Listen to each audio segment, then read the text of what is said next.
Hoy veremos el tema escatología. Será nuestra sesión 90 ya. El título, la iglesia en los últimos tiempos. Hablaré acerca de la iglesia de Laodicea. Muchos comentaristas concuerdan que la iglesia de Laodicea es una descripción de la iglesia de los últimos días antes del retorno de Jesucristo. Enseñan que el orden de las iglesias de Apocalipsis capítulo 2 y Apocalipsis capítulo 3, en ese orden iba a suceder el transcurso de la historia de la iglesia. Lo cierto es que si tú y yo analizamos la iglesia de Laodicea, vemos mucha similitud con la iglesia actual.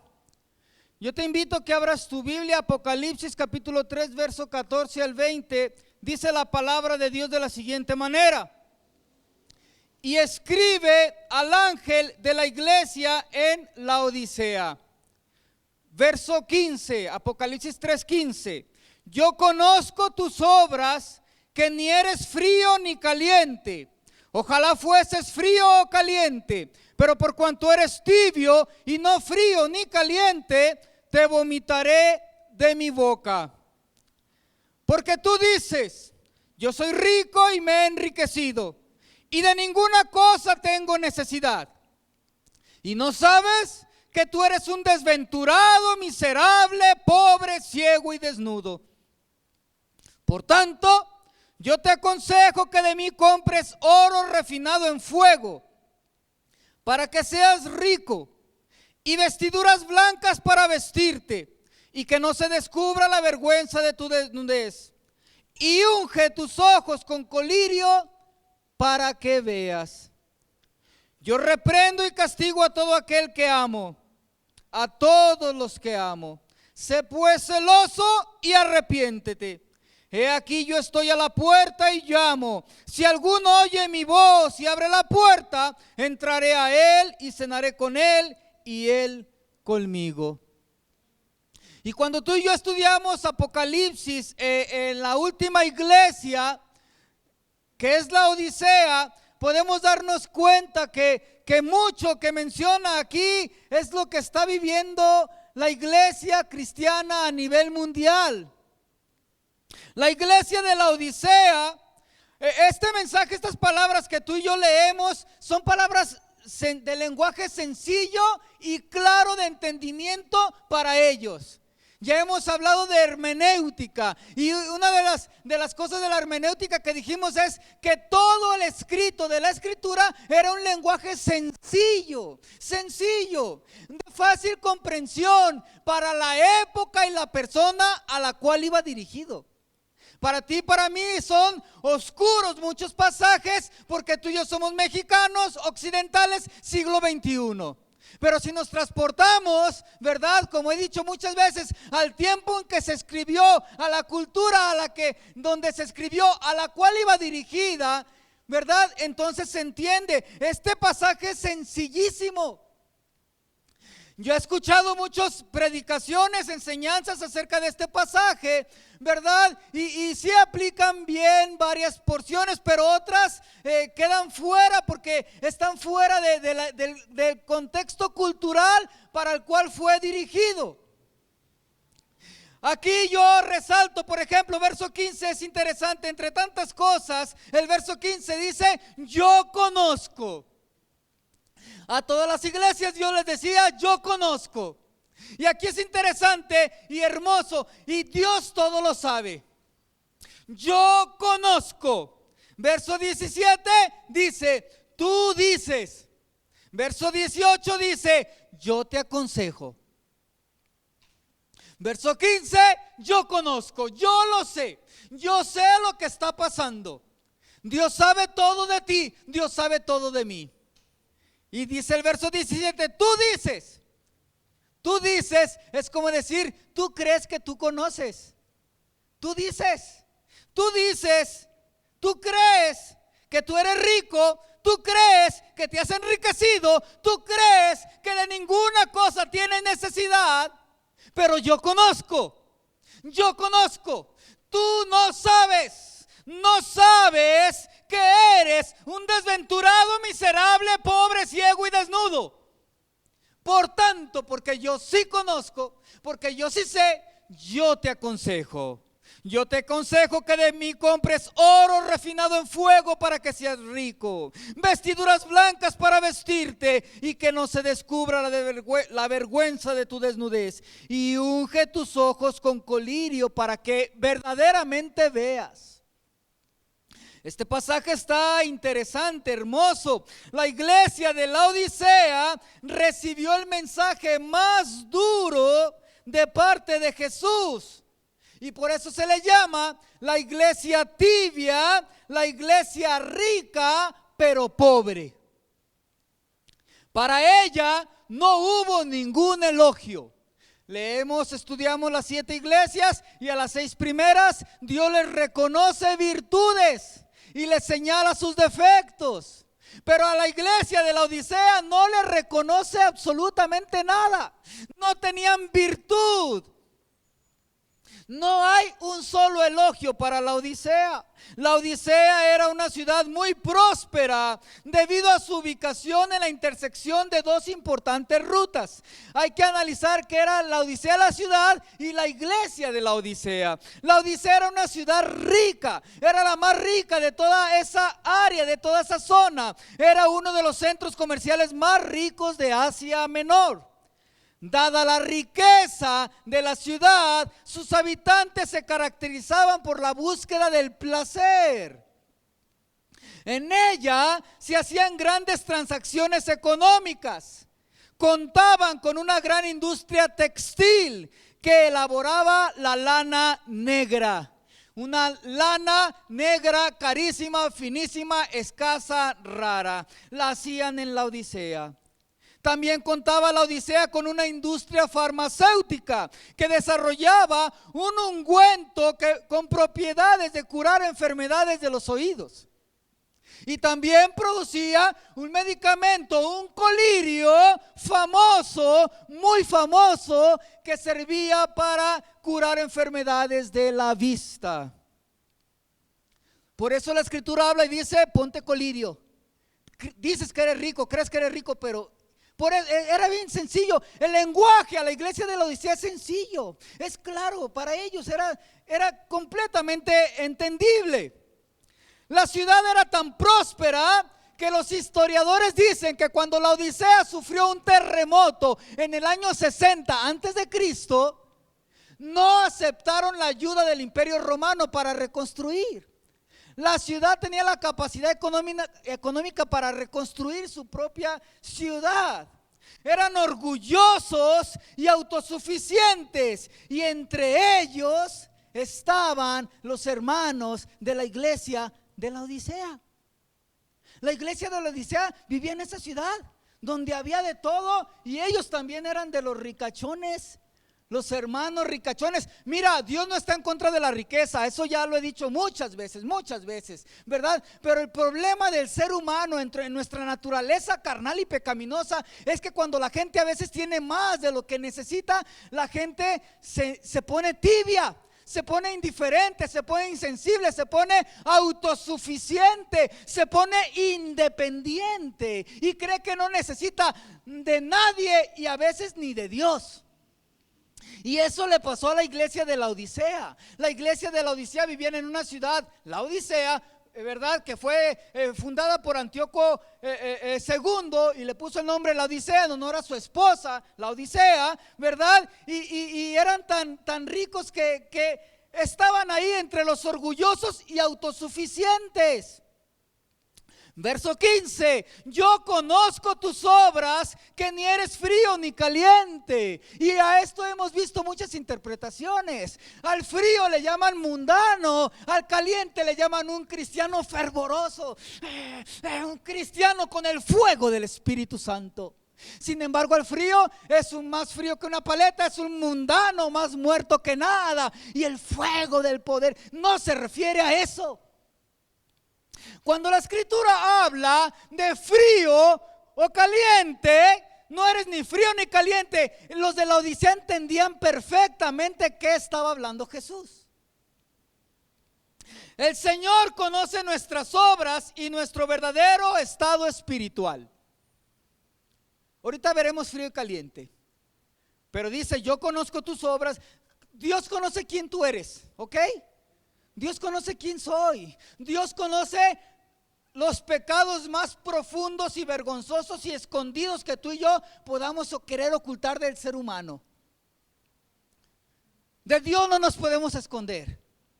Te podrás esconder de tus papás, ¿verdad? De tu esposa, de tu esposo, de tu patrón, de quien tú quieras, pero donde quiera que vayamos, si estamos haciendo algo bueno o malo, Dios nos está viendo. Dios nos está viendo. Entonces pues dice, yo conozco tus obras. Cristo les reprochó que no eran ni fríos ni calientes. Ni fríos ni calientes. Ellos entendieron perfectamente estas palabras. ¿Por qué? Porque la Odisea era una ciudad donde había negocio, cultura, riqueza, prosperidad, abundancia, pero no tenían agua. No tenían agua. No tenían agua propia. La ciudad de la Odisea se vio en la necesidad de construir acueductos subterráneos y traer agua de las ciudades más cercanas, de Hierápolis y de Colosas. Hierápolis tenía aguas termales calientes. Hierápolis tenía manantiales de aguas termales muy calientes.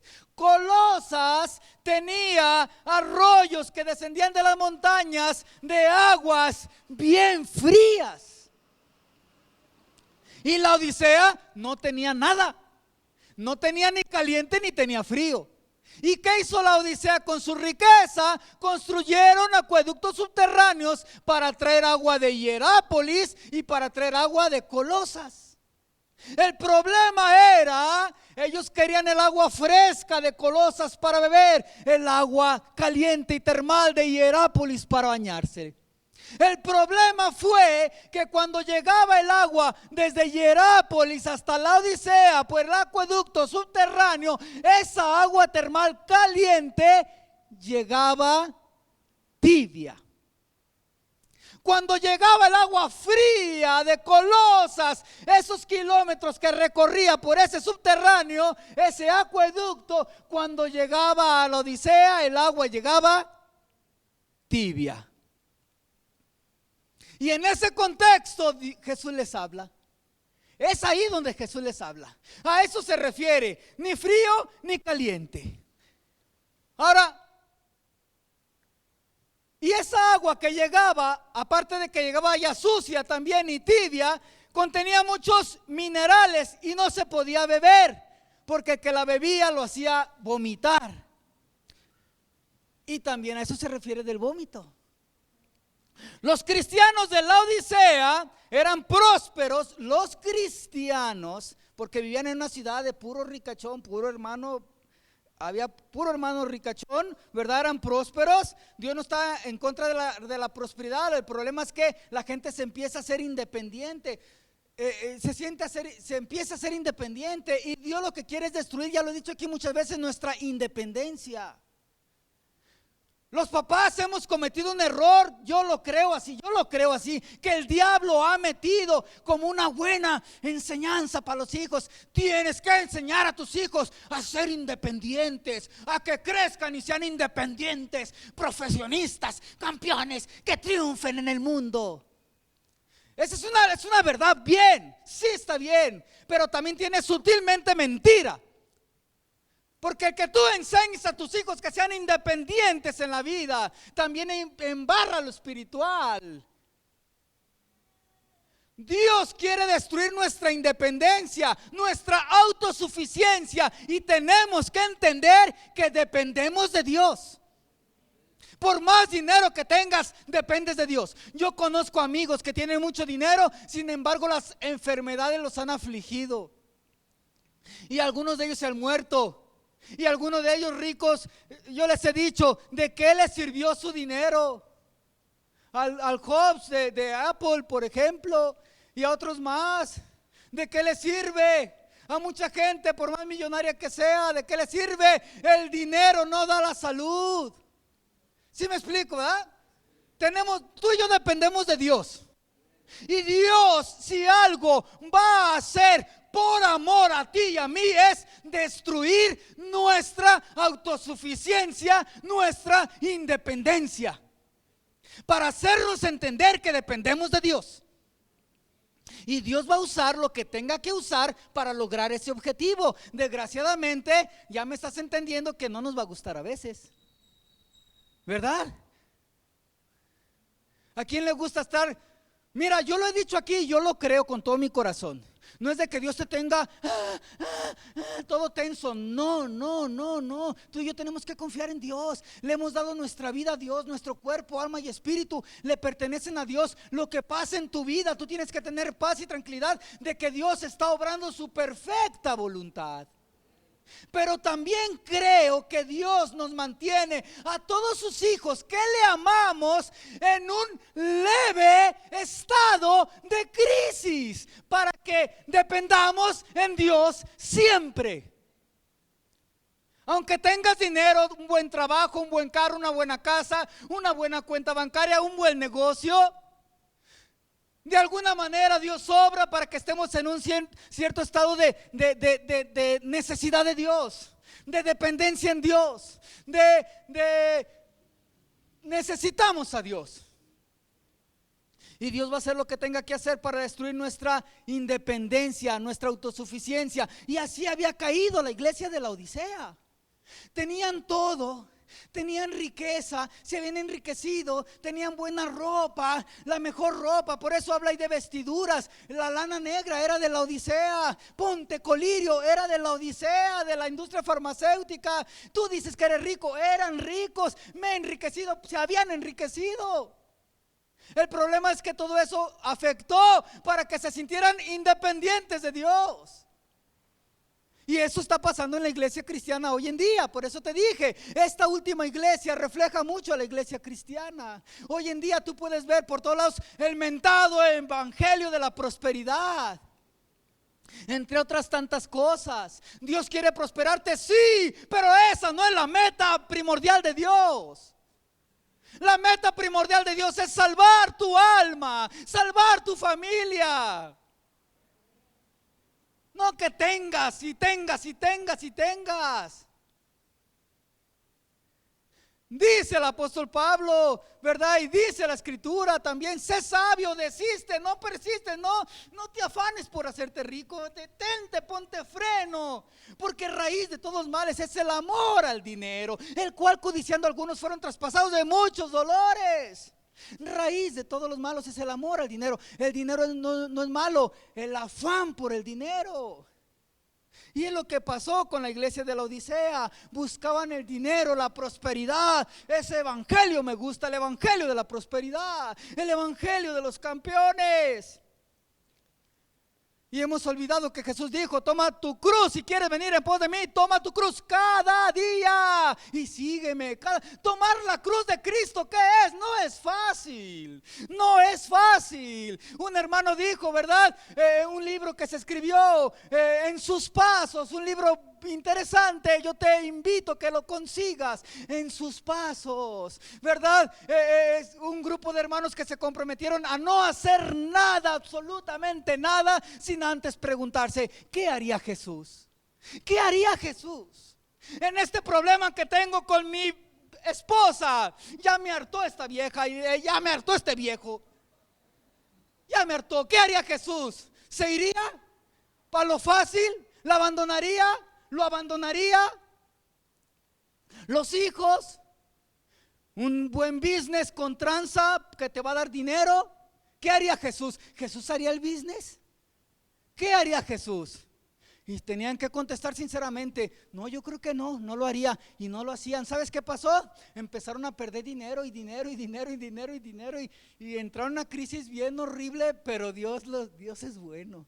Dios es bueno. Uno de ellos era un periodista, tenía una editorial. Haz de cuenta, algún periódico importante, ¿verdad? El Guadalajara Times, ¿verdad? ¿Y qué pasó? Que empezaron a cortar todos los anuncios de cerveza, de cigarro y de todo eso. ¿qué haría Jesús? Jesús pondría en su periódico anuncios de muchachonas del tarot y de cerveza y de centro de masajes para caballeros. No, Jesús no pondría esa basura. Y cortaron todo. Estos eran puros los patrocinadores. Los que pagan los anuncios son los patrocinadores. Cortaron todo eso y su empresa empezó para abajo, para abajo, para abajo. Seguir a Cristo no es fácil. No es fácil. Pero vale la pena. Vale la pena seguir a Jesús. Entonces pues, ¿verdad?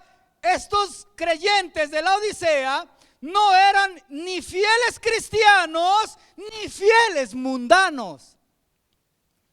Dicho de otra forma, tenían un pie en la iglesia y un pie en el mundo. Y como lo dijo el hermano Fran Vaca, ¿verdad? Un pastor que tuve, que ya está con el Señor. Él dijo estas palabras que se me grabaron, las dijo hace más de 20 años, hace como 25 años. Las dijo y se me grabaron. Él dijo: el hombre o la mujer más desgraciado y miserable sobre el planeta Tierra es aquel que una vez que conoció al Señor se vuelve al mundo.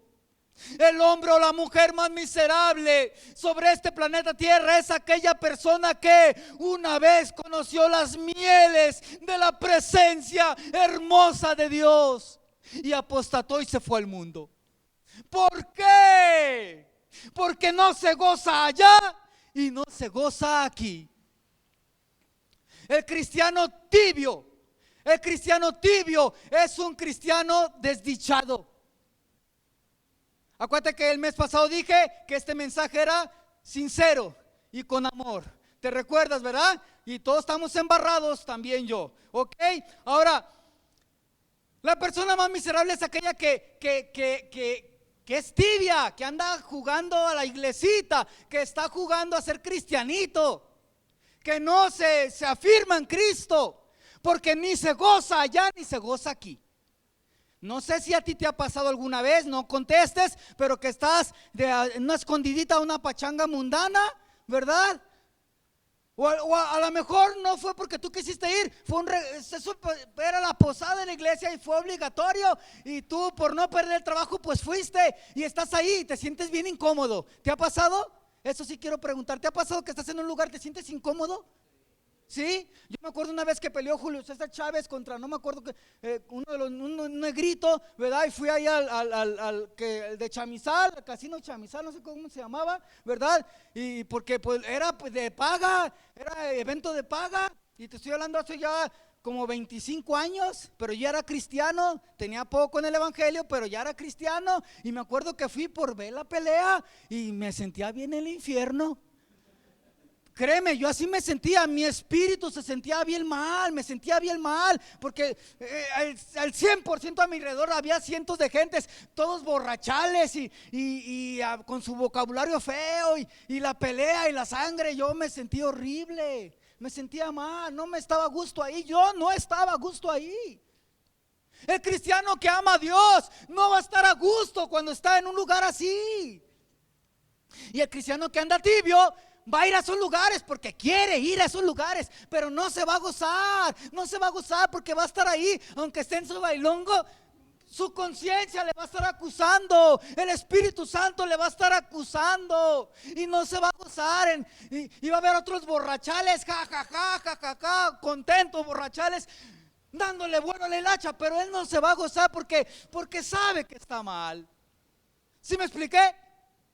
Y luego llega el domingo. Y luego viene la iglesia, y luego empiezan los cantos, y levanto mis manos puras y santas ante ti, Señor, y se siente impuro de levantarlas. No sé si te ha pasado eso, que te sientes mal y adorar a Dios y no te gozas aquí. No te gozas aquí, porque sabes que estás mal, porque sabes que estás jugando, porque sabes que no estás siendo buen cristiano. ¿Sí me explico?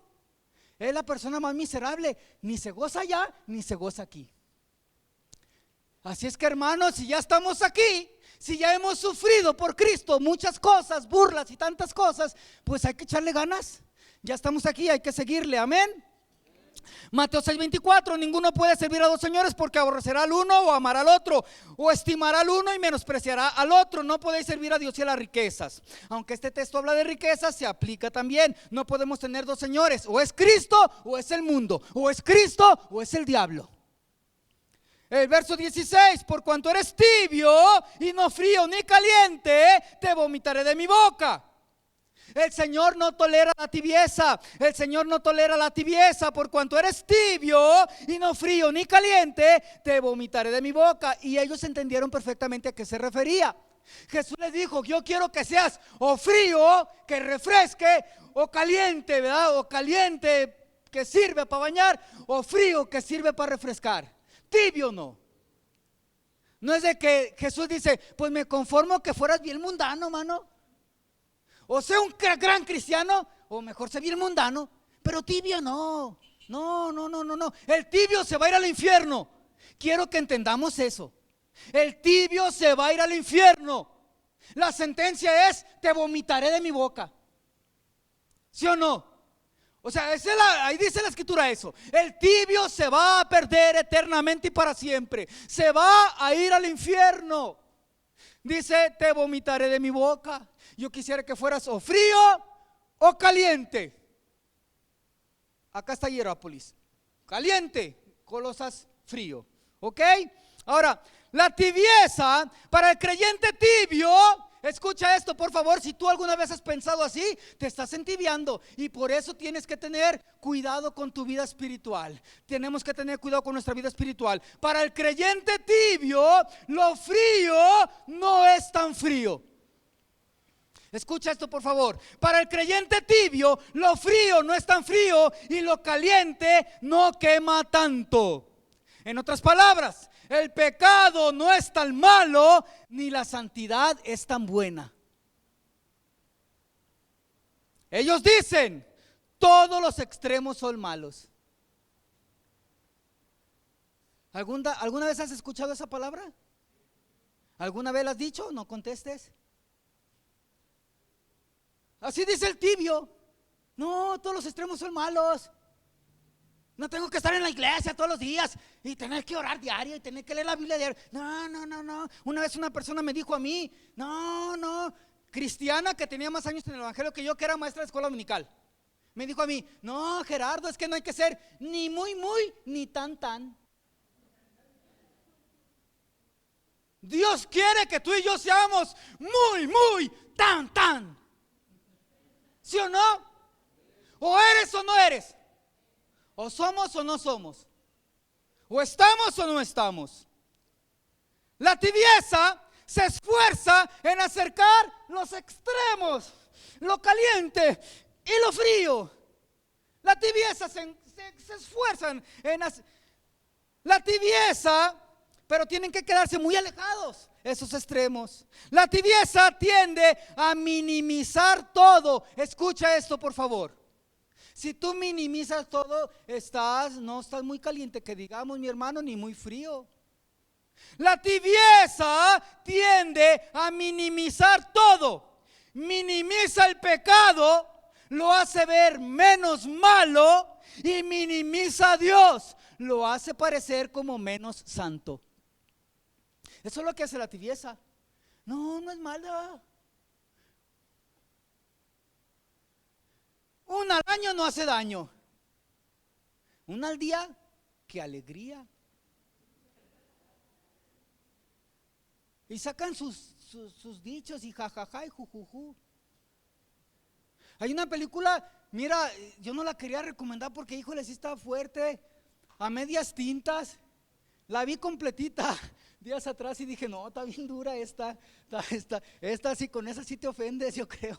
Con mi mensaje no, porque es un mensaje de amor, ¿verdad? Que abarca a mí también. Y es que hermanos, tenemos que buscar a Dios. Dios nos ama. Pero esa película a medias tintas está gratis en internet. Búscala y aviéntatela, está interesante, ¿verdad? Ahí habla de los religiosos, y calcitrantes, ¿verdad? Como dicen los fariseos. Pero también habla de los hermanitos pachangones, de que ay, Señor, en la iglesia danza y aplaude, y en las pachangas dándole vuelo a la hilacha.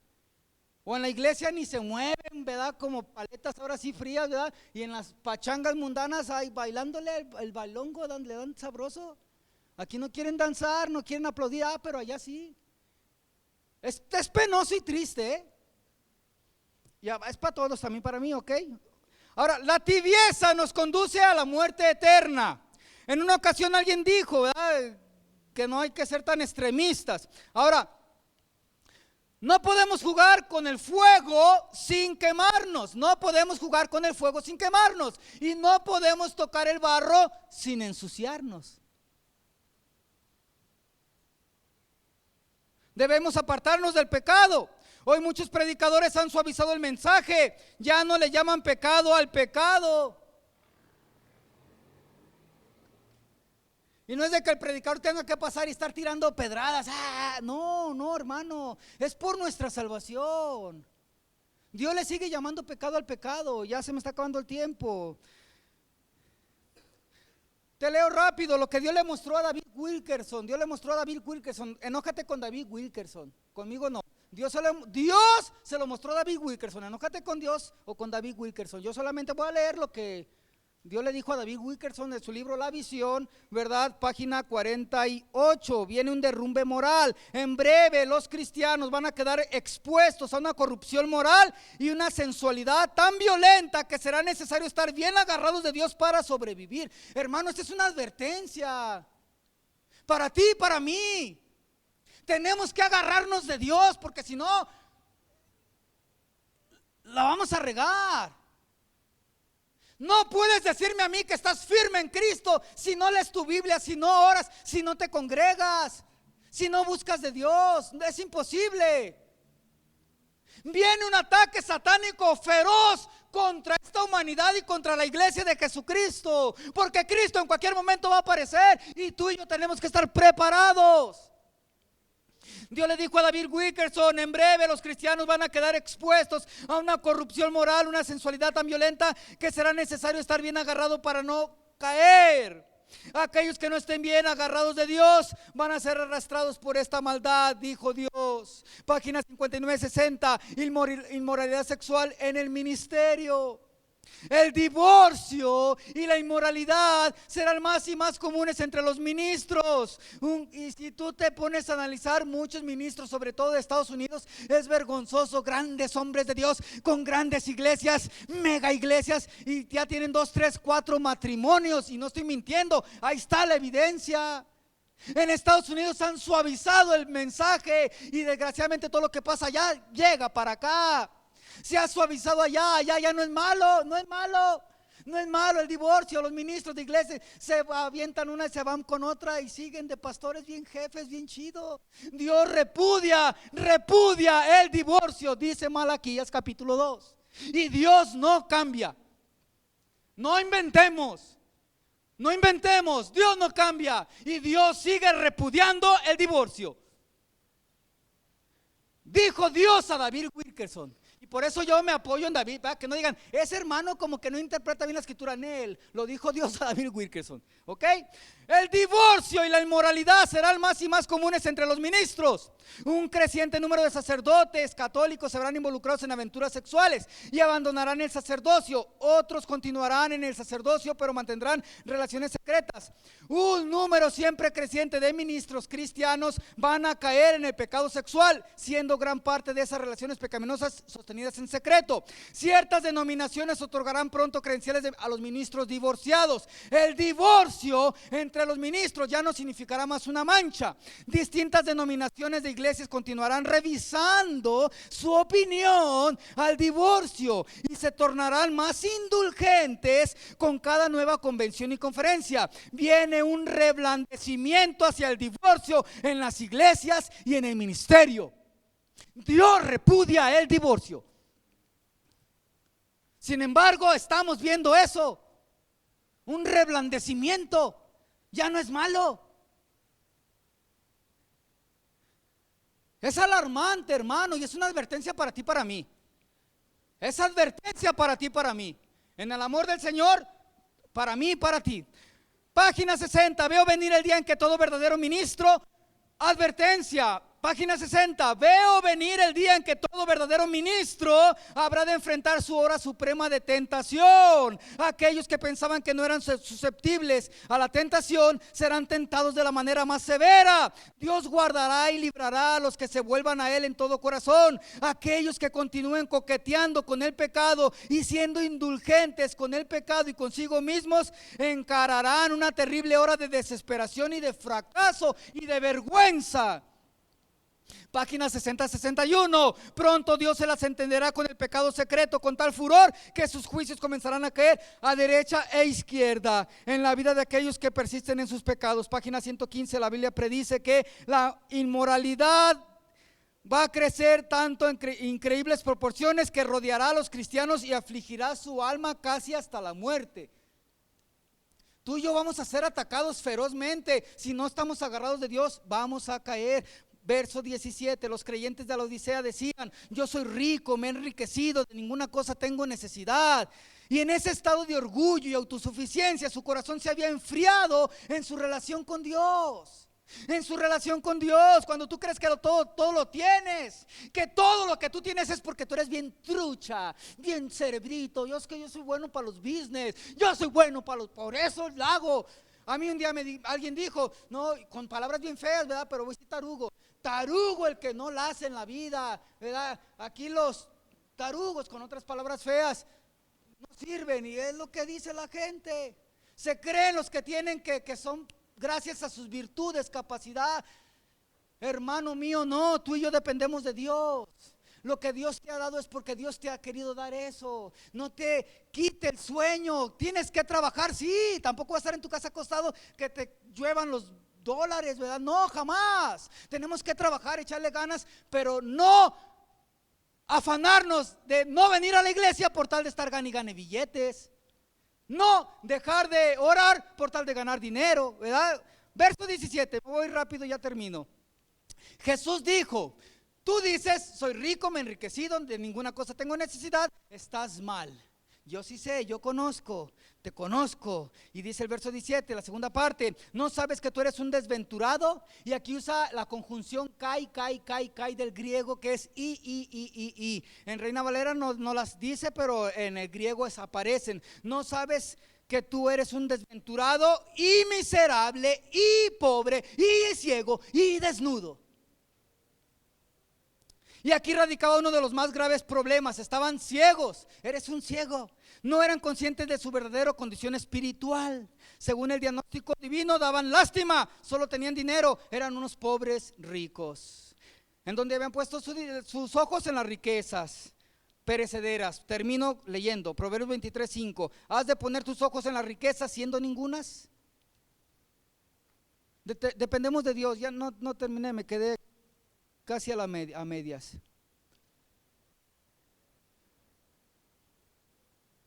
Dios quiere cristianos fríos o calientes. Cristianos muy y tan. Cristianos que suframos y lloramos y gimamos resistiendo contra el pecado. Porque ten por cierto, como advertencia te lo digo, ten por cierto que la tentación más feroz vendrá a tu vida. Puede ser esa adversidad una enfermedad, una tentación sexual, una tentación financiera, un problema emocional, matrimonial, familiar, vecinal, lo que sea. Tenemos que buscar a Dios, hermano, tenemos que buscar a Dios. Tenemos que buscar a Dios.